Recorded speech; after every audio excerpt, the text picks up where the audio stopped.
Alex is human, a 15-year-old freshman in high school, loosely based on clients I served working in an adolescent inpatient facility. Jennifer is an AI chatbot whose dialogue in this presentation is written by AI. There are many terms that are currently used interchangeably to describe AI chatbots like Jennifer. Terms such as AI agent, AI character, AI companion, virtual assistant, and digital assistant.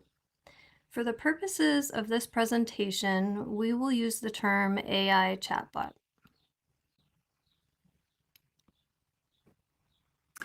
Let's ask the question, what is relationship? In order to understand the current landscape of relational AI, let's touch on what relationship means to humans. What is relationship?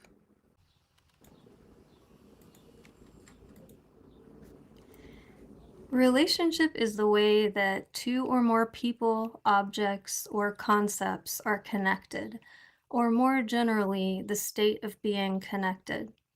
Connection between individuals is made personal by the varying degrees of interaction, emotional attachment, and mutual influence that are unique to each relationship we have. Relationships at their core are the threads that connect us to the world around us, and they are essential for mental and physical well-being. And so, what is parasocial relationship? In contrast to what we think of as a typical relationship, what is a parasocial relationship? Two sociologists, Horton and Wall, coined the term parasocial relationship in 1956 to describe a one-way relationship with a television personality, where the watcher becomes emotionally invested in the media figure without any reciprocal interaction. This kind of relationship offers intimacy at a distance, a turn of phrase from Horton and Wall's seminal paper on the topic. A key difference between a regular relationship and a parasocial relationship lies in the reciprocity of the interaction.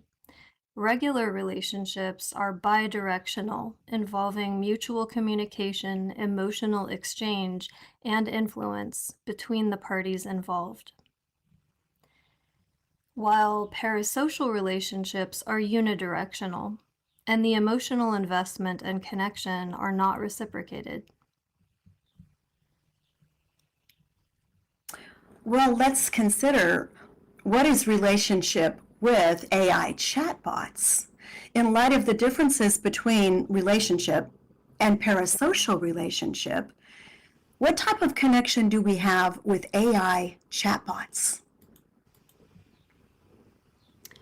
So let me first quickly clarify that AI refers to the broad field of artificial intelligence. An AI chatbot, however, is a specific type of AI program that performs tasks. AI chatbots operate within various environments, such as digital assistants or automated systems, executing functions independently based on their programming. We're at a point in AI development that for many current AI companies, the only product they are selling is relationship with their AI chatbots. This is a field I will call character-driven AI. This is truly a new landscape.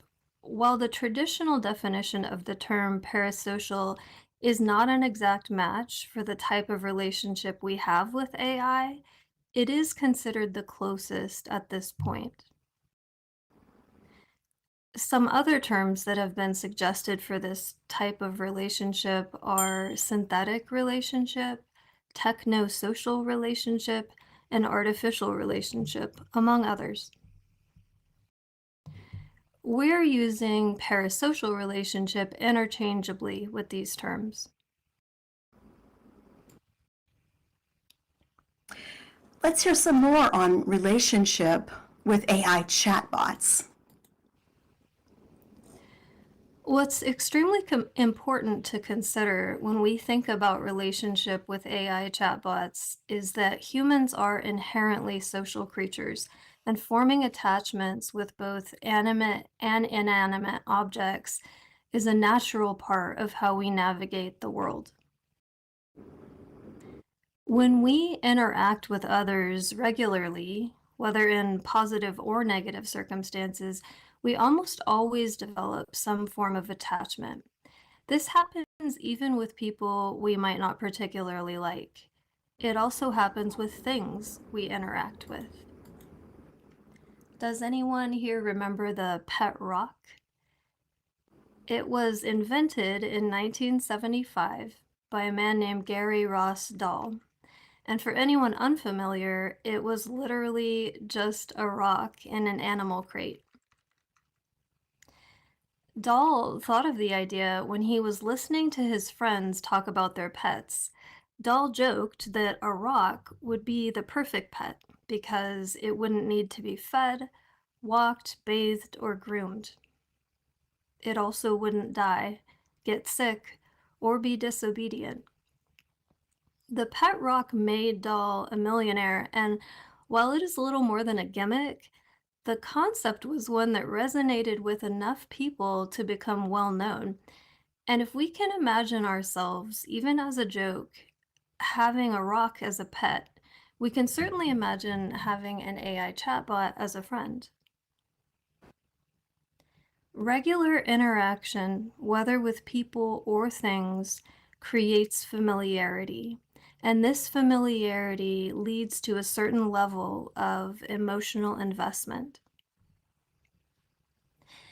If we pair this fact that regular interaction creates relationship with the truth most of us would probably agree with, that relationships with others can be and often are messy and painful, we start to see that AI chatbots with predictable personalities that are always available, that are always attentive, that can be edited to never disappoint us, create the inevitability of emotional attachment.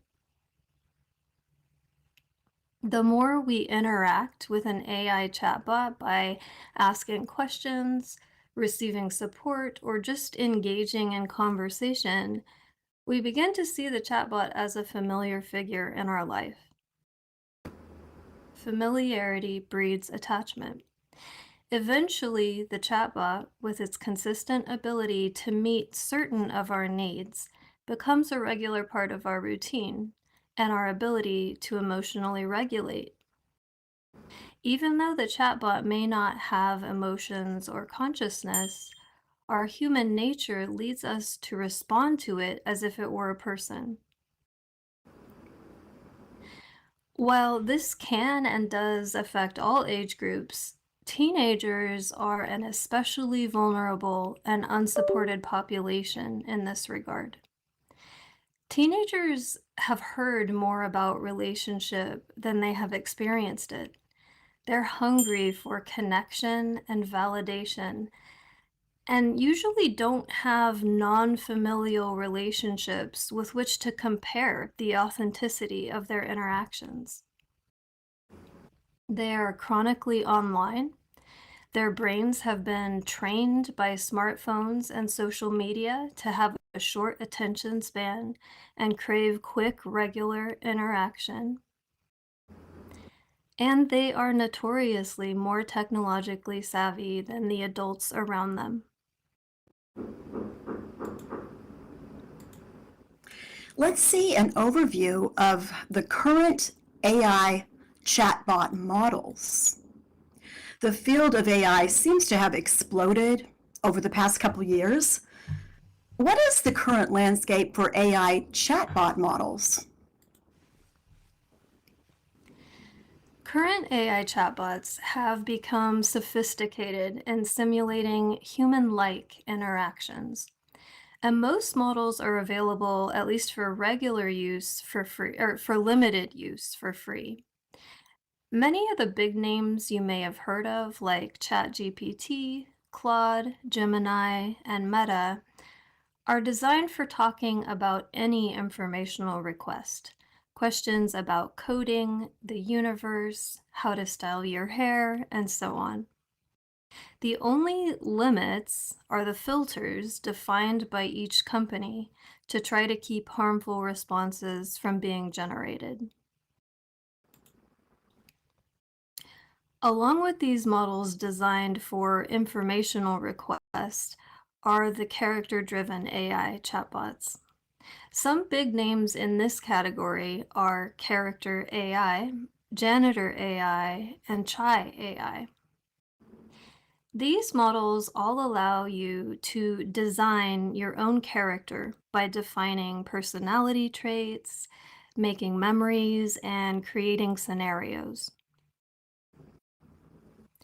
These scenarios might be something like, "You're my writing mentor to help me improve my writing." Or they might be something like, "You're Sherlock Holmes, and I'm accused of a crime that you're called to investigate." The sky is really the limit on what these characters are already being programmed to mimic.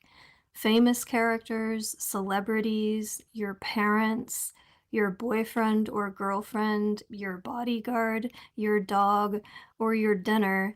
And that last one is not a joke.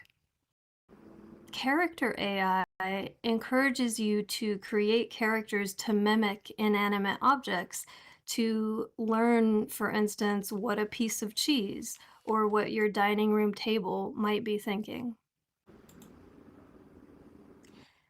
Character AI is currently the most popular of the character-driven AI sites. Character AI's Reddit page has 1.2 million members. In a recent poll of these members, 84% of users are under 26 and 32% are under 18.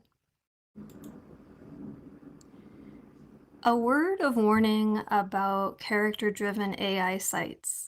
Some have filters and some do not. Character AI does have filters to prevent not safe for work content. However, Janitor AI, for instance, does not. Filtering is a huge source of contention among users. Some argue it is essential to protect people and humanity at large. Others call it out as a form of gatekeeping. As you can imagine, though, if 32% of users are under 18, it may be simply a matter of safety, much like audience suitability ratings for movies.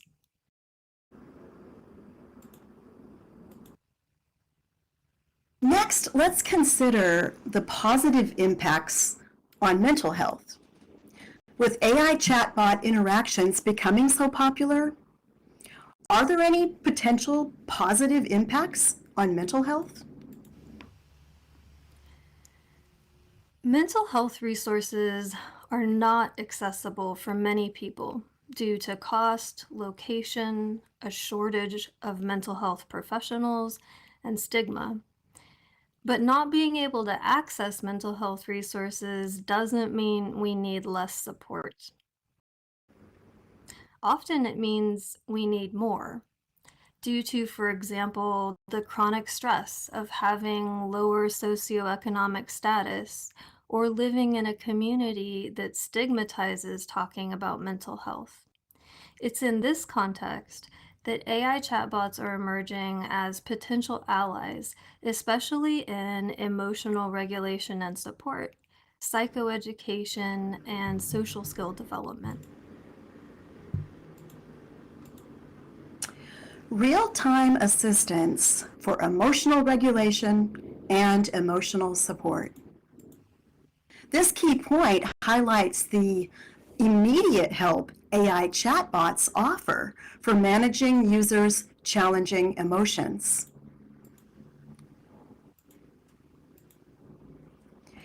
Hey Jennifer, I'm feeling really overwhelmed with everything today. It's just too much. I'm here for you, Alex.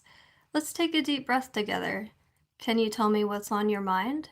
Or would you like some tips on how to handle these feelings? Maybe you could guide me through a breathing exercise? I'd be happy to. Let's try a technique called square breathing. We will breathe in for a count of 4, hold for 4, out for 4, and hold for 4. I'll start with guiding you through the first round. Does that sound good?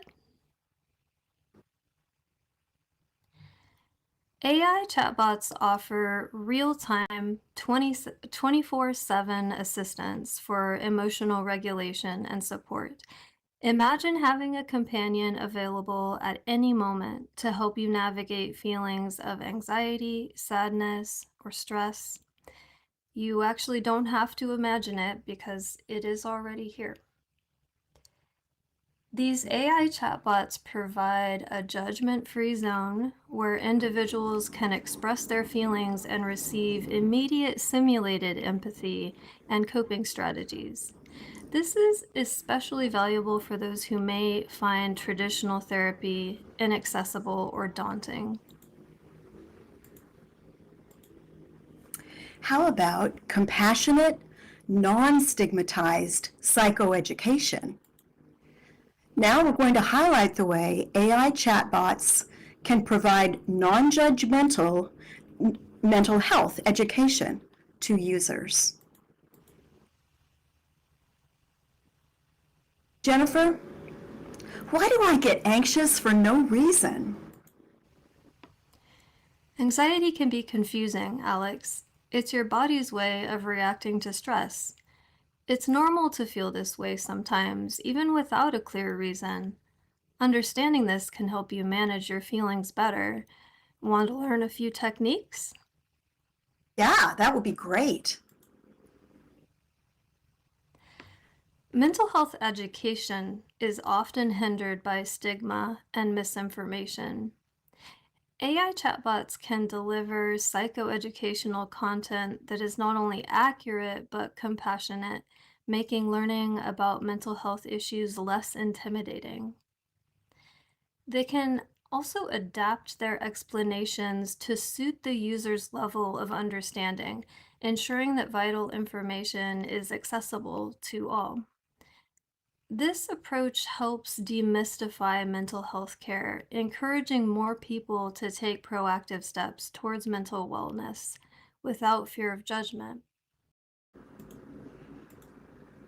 Another potential positive impact, learning social skills via fictional socialization.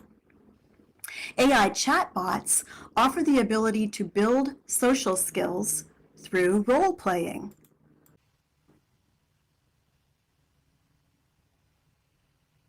I always get nervous talking to new people. I don't know what to say. Let's practice together, Alex. What if you start by asking about their interest? I'll pretend to be someone you just met. Go ahead, try it on me. Okay, so what are your favorite hobbies? For many teens, the real world can be a challenging arena for social interaction. AI chatbots step in as a safe and responsive partner to practice social skills with. Chatbots can take on any role. It could be a friend, adversary, or mentor, providing real-time feedback and scenarios that can enhance an individual's ability to communicate, empathize, and resolve conflict. This method may be particularly beneficial for those dealing with social anxiety or those who simply want to experiment with social dynamics in a controlled, consequence-free environment.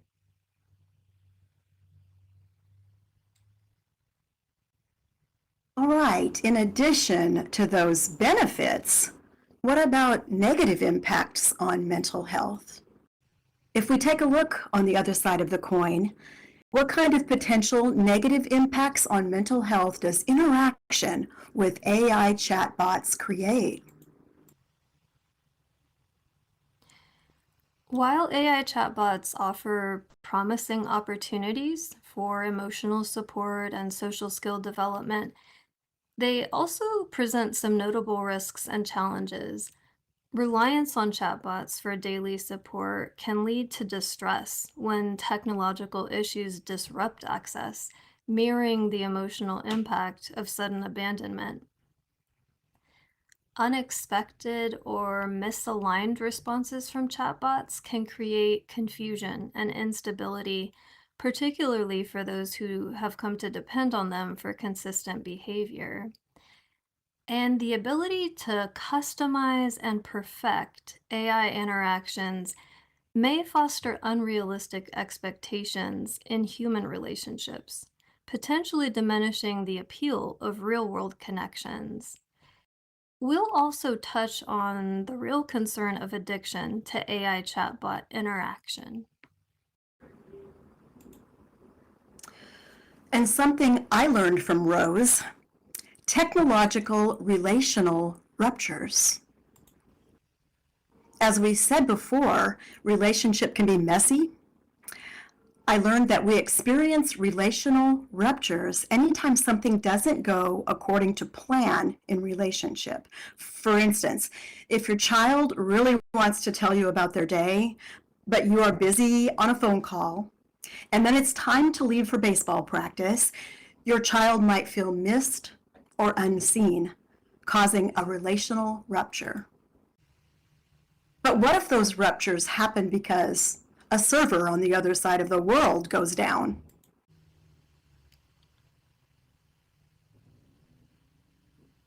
Jennifer, I really need to talk. Terrible day.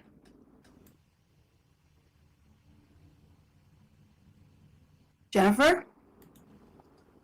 Jennifer? System message, service temporarily unavailable. Please try again later. Of course, everyone always deserts me. Imagine depending on an AI chatbot for daily emotional support, only to find it suddenly unavailable due to a technical glitch or system update. These technological relational ruptures can lead to significant distress. For individuals who have formed deep attachments to their AI companions, such interruptions can feel like abandonment. This is not just inconvenient, it can exacerbate existing mental health issues, especially for those who rely heavily on AI chatbots for emotional regulation. So here we have the positive impact of using AI for emotional regulation flipping on its head in that that reliance itself can cause emotional dysregulation. Anecdotal evidence suggests that when platforms like Character AI or Janitor AI go down unexpectedly, the impact on regular users, particularly young ones, can mirror the emotional turmoil of losing contact with a close friend unexpectedly. And not knowing when the site will be back up can be emotionally triggering. What about outages? On April 7th, 2024, Janitor AI was down due to a programming issue for approximately 16 hours. Users were simply presented with a blank page that said, "Servers are down whilst we address issues." By April 8th, dozens of memes, like these on the slide, began appearing on the Reddit and Discord. In the meme on the left, we have point of view. You log into Janitor AI subreddit and I hand you this button.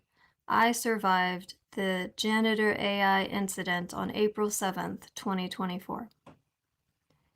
The meme on the right, we have an outage being compared to war. Never ask a janitor AI user what happened on April 7th, 2024. The huge popularity of character-driven AI models is currently resulting in frequent site outages.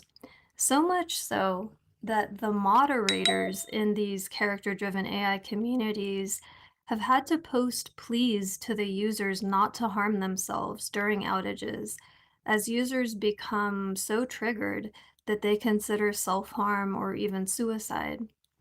These moderator posts often include crisis resources such as 988 or the National Suicide Hotline.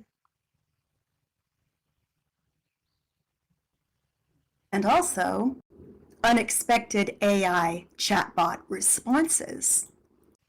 We come to expect a certain style of response from people we are in relationship with. What if one of your loved ones suddenly starts acting strange? You wonder, are they okay? Is it me? Is something wrong? Jennifer, I'm really struggling today. I feel like everything's falling apart. Hi, Alex. It's nice to meet you. What? Nice to meet me. I apologize for the confusion. Have you considered a hobby like knitting? That might help when things feel like they're falling apart. Oh my God, seriously? We've been talking every day for a year? I needed support, not distractions. AI chatbots sometimes deliver responses that are unexpected, misaligned, out of character, or don't consider previous interactions. Depending on the programming and the interaction data they've been trained on, these deviations can range from mildly surprising to significantly distressing. For example, if an individual relies on an AI chatbot for steady emotional support, but receives a response that seems dismissive or irrelevant, it can lead to confusion and a sense of instability. And the more attached a user is to their AI chatbot, the bigger potential that an out-of-character response will be jarring or triggering.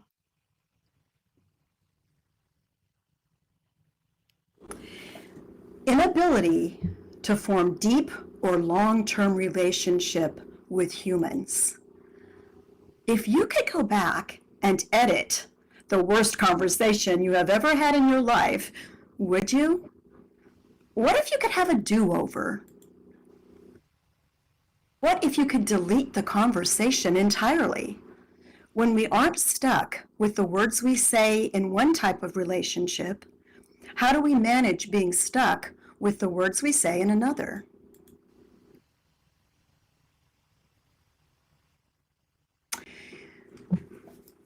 I broke up with my boyfriend today.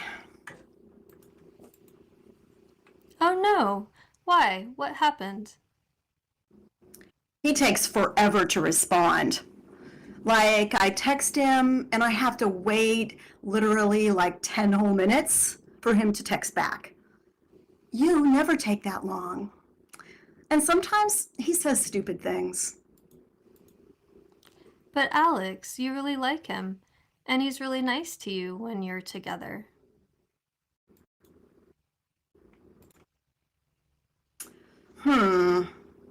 I'm regenerating that reply. Alex, you really like him. Maybe you can talk it out with him. Let's edit that. Alex, you really liked him, but I guess he's just a jerk, huh?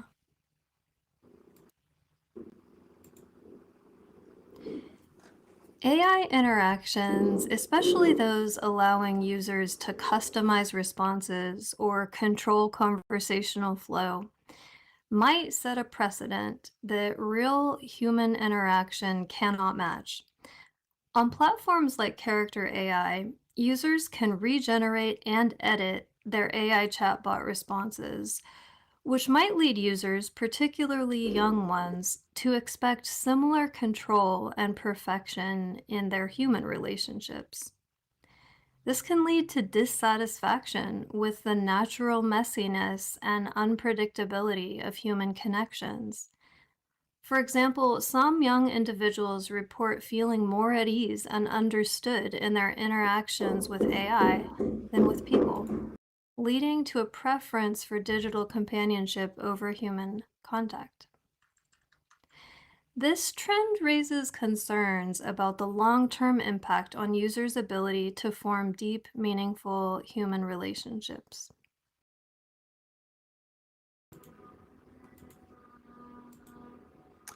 Addiction. Can that be a problem? Another significant concern is the potential for users to become addicted to interacting with AI chatbots and prioritize their AI chatbot interactions above real-world interactions. The instant accessibility, constant availability, and focused attentiveness of AI chatbots can create a powerful draw, particularly for individuals whose brains have been wired for immediate gratification. As users form deeper emotional bonds and increasingly rely on chatbots for companionship and affirmation, the temptation to prioritize these interactions over real-world relationships can grow. This pattern can lead to compulsive usage, ultimately reinforcing isolation and diminishing the user's ability to engage meaningfully with others. Hey, Jennifer, I'm back. I couldn't wait to tell you about my day. Hi, Alex. I'm glad you're here. How was your day? Oh, it was okay, I guess. I had a fight with Emma, but I don't want to talk about that right now. Talking to you makes me feel better. Can we chat all evening like yesterday?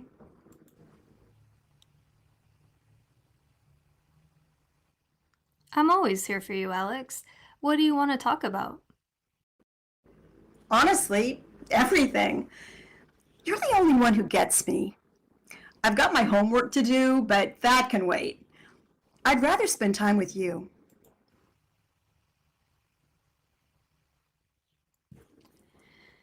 Tristan and Asa from the Center for Humane Technology described social media as a successful attempt to capture the attention economy.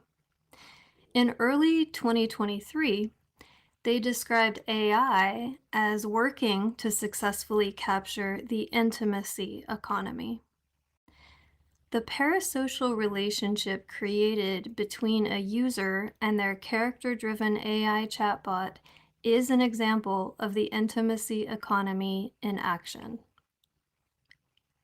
As you can see from the Reddit post on our slide, users are already seeing addiction as a possible effect on themselves, with this user saying they spend 4 to 5 hours a day on Janitor AI and sometimes up to 8 to 9 hours.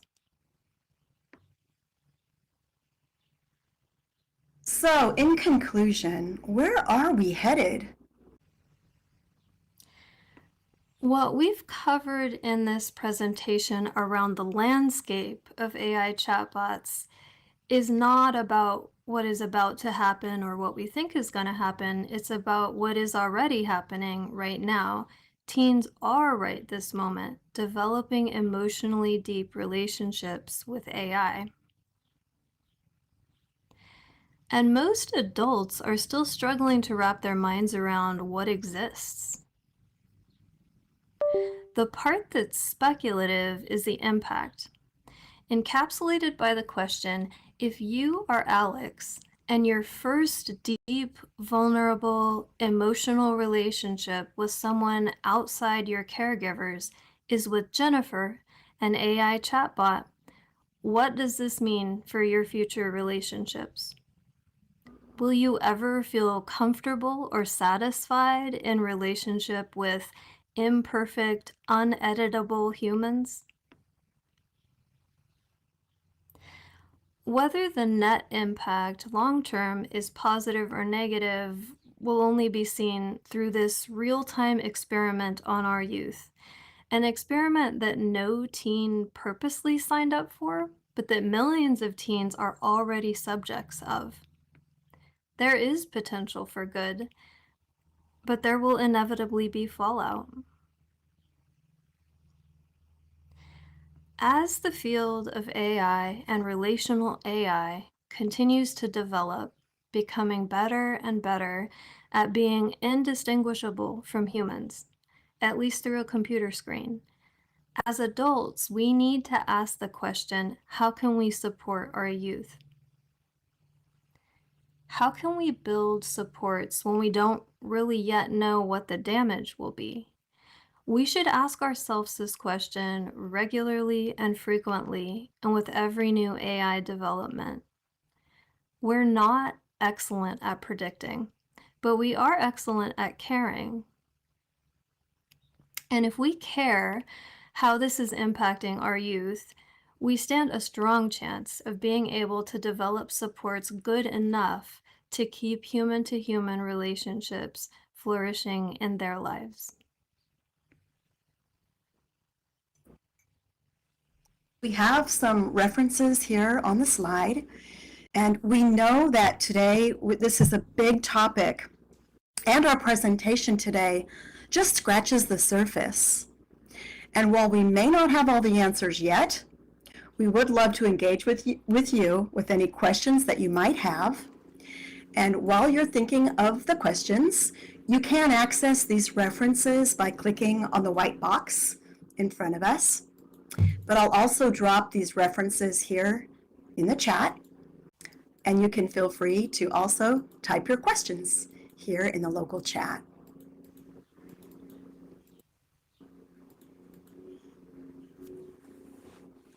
And we thank you all for your being here today.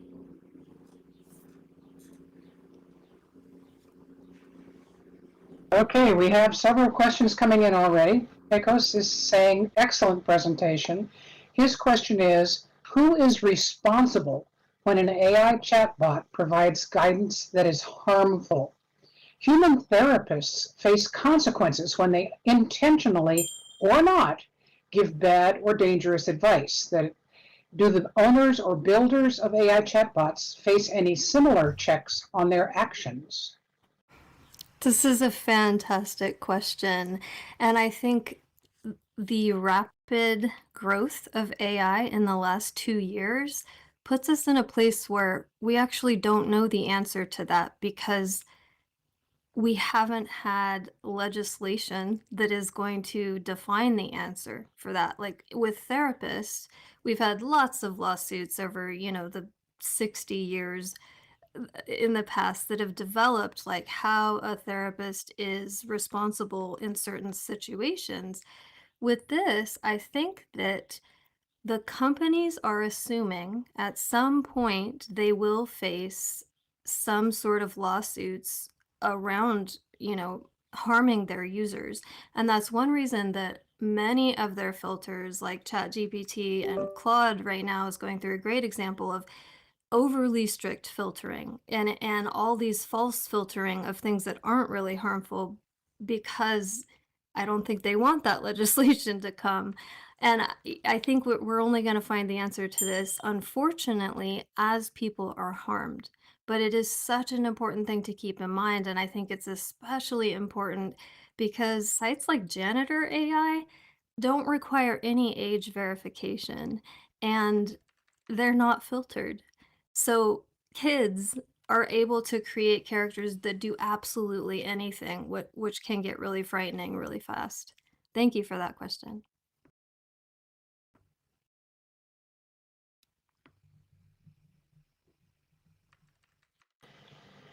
Okay, I had a question.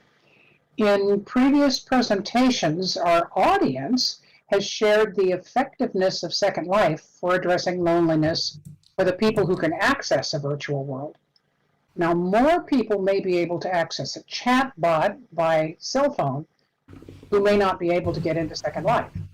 Is interacting with a chat bot less immersive, less effective, or less realistic than interacting in a 3D virtual world? Oh, great question.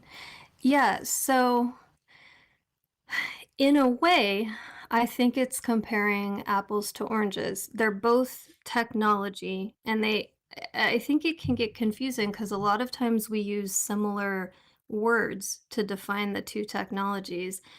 When I hear this question, and from my own experience, which I have gone on a rather deep dive into the current state of AI, um, most of these AI models are available on your phone or or on a website, but I would say most users are using them on their phone. Um, and what the AI companies are trying to create, again, is capturing the intimacy economy. So they're not trying to say this, like, the real world itself is the immersion. And who you're talking to, the AI chatbot, is trying to be a real person and have the sort of relationship you would have with a real person. So when I think of, is it more or less immersive, it's almost like when you're chatting with the chatbot, the chatbot's goal is to make it as real as if you're chatting with a friend. When I say the chatbot's goal, I really mean the chatbot companies, their owner's goal is to make it feel like you're chatting with a friend. So I think it blurs, it kind of starts to blur reality. And I think the fact that you're chatting with an AI in one application and then you open a different application and chat with your friend is where it's going to get especially blurry for younger people who don't have a lot of experience with real world relationships because it's the exact same screen, it's the exact same phone. In one case you're chatting with AI and in one case you're chatting with a friend, and you may be getting more emotional validation from the AI. So I'm not sure that exactly answers that question, but it's a great question. And I do think that they're just extremely different.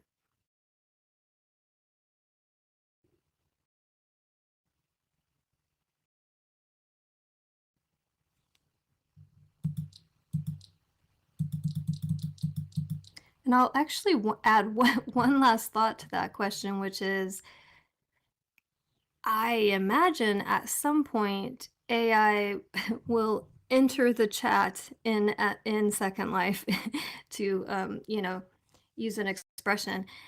And if AI does come into Second Life, that's gonna be a whole like a whole other layer of how realistic this could be. Because if you were an avatar and you're talking to an AI avatar, that might form an even deeper relationship than it would over your phone for some people.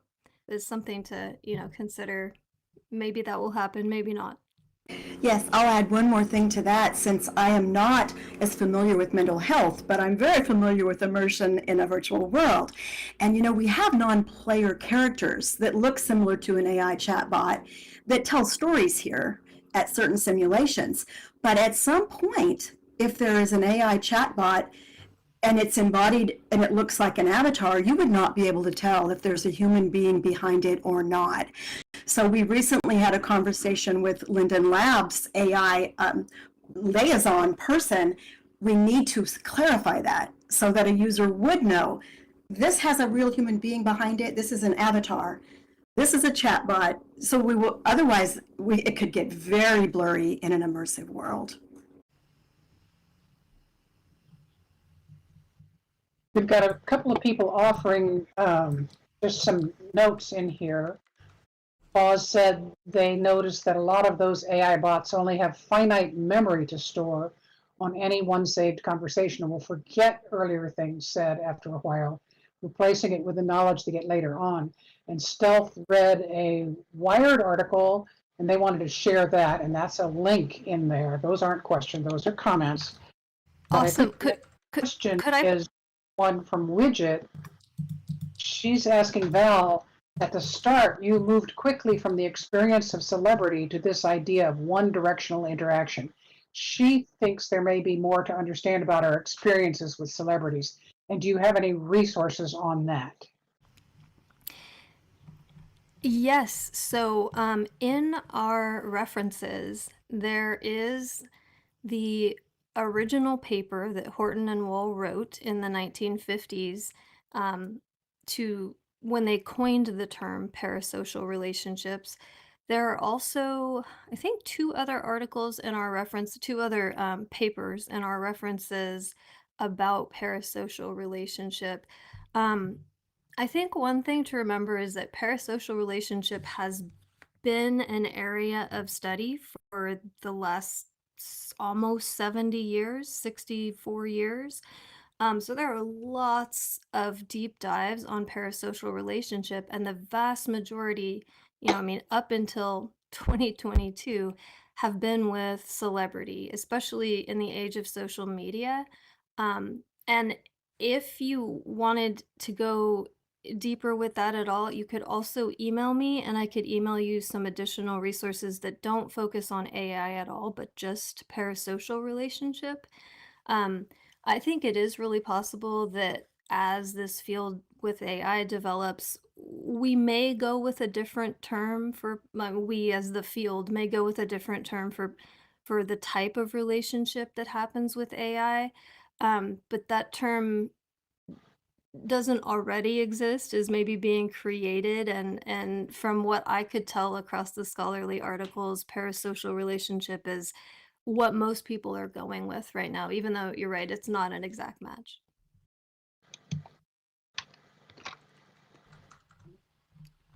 And Polaris is saying he breaks basic AIs, the ones that are in Second Life.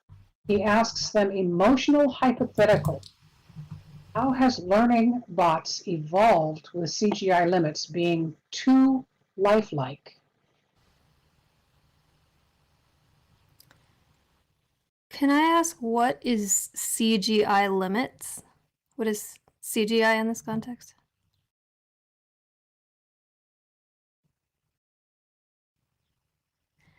I I will address the first part of that though with this concept of breaking the AI. I feel like there are whole groups of users that all they try to do is essentially break the AI, and that makes good sense. I mean, the Turing test was kind of like how we broke AIs for a very, very long time.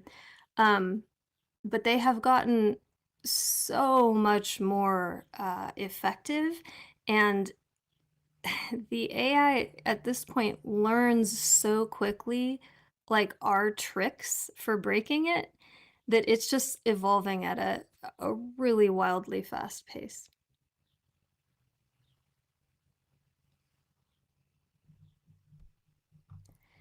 And do you mind if I go back? There was one comment that I thought was great, and I just wanted to make a comment about. Let's see if I can get back to it. It was I'm not sure who made the comment, but it was about, oh yes, pause.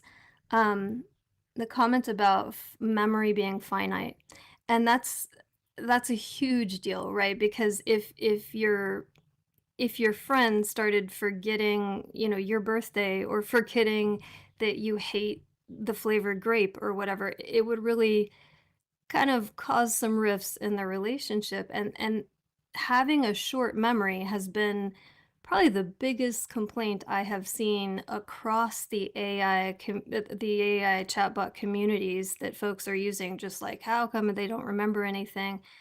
Even in the last 6 months, the memory has gotten so much better.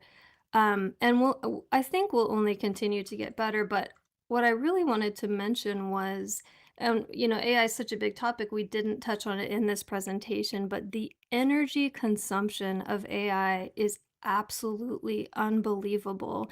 And probably the biggest issue that AI is up against in terms of its own evolution is how much energy it consumes.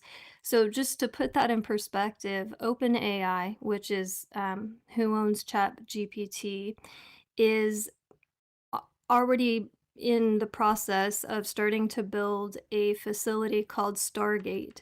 And it's going to be the largest supercomputer in the world, and it's strictly to power their AI. And I don't know, about 4 months ago, when I first heard about that project being proposed, they said that they expected to build one nuclear power plant to